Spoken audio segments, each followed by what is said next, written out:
Hello guys, সবাই কেমন আছো? শীতকাল এসে গেছে, নভেম্বর মাস। তো আজকে একটু জগিং করছি আমার এলাকায়। এটা হচ্ছে হিন্দ ফ্যাক্টরি।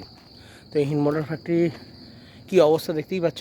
আমি যেতে যেতে বলছি, এখানে আগে 26,000-এর ওপর লোক কাজ করতো। আজকে এখানে পুরো শূন্য, এবং বেশিরভাগ জায়গাটা সরকার নিয়ে নিয়েছে। একদিকে টিটাগড় চলে, আর একদিকে সরকার নিয়ে নিয়েছে। আর এখানে সবাই মর্নিং ওয়াক করতে আসে সকাল। কিছু মানুষ এখনও কোয়ার্টারে আছে, রেখে দিয়েছে, রিটায়ারমেন্টের টাইম হয়ে যাবে, বেরিয়ে যাবে। এই দেখো, এখানে যত ঠান্ডা পড়বে না, শীতকালটা খুব ভালো লাগে। প্রকৃতি গাছপালা আছে তো, ঠিক আছে। এখানে রেলের কিছু তারপার ছিল, এখানে নিচে সব তুলে নিয়েছে। হ্যাঁ, এবং এদের যেটুকু নেওয়ার নিয়ে নিয়েছে, ঠিক আছে।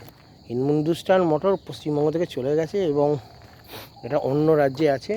তোমরা অনেকেই জানো, পশ্চিমবঙ্গের এত বড় ফ্যাক্টরি যদি থাকতো, কত মানুষ কাজ করতো বুঝতেই পারছো তাদের এখন অবস্থা কেন। ওয়েস্ট বেঙ্গলে তো সব কিছুই চলে গেছে। তো এই হচ্ছে বর্তমানে কোয়ার্টারগুলো আমি দেখাচ্ছি। টোটাল 26,000 লোক কাজ করতো। তো কোয়ার্টার দেখেছো কী অবস্থা?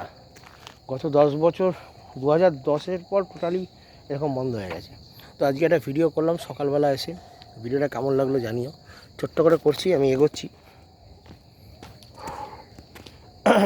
এই হচ্ছে দেখো অবস্থা, এই হচ্ছে কোয়ার্টার। তো দেখা হবে নেক্সট ভিডিও।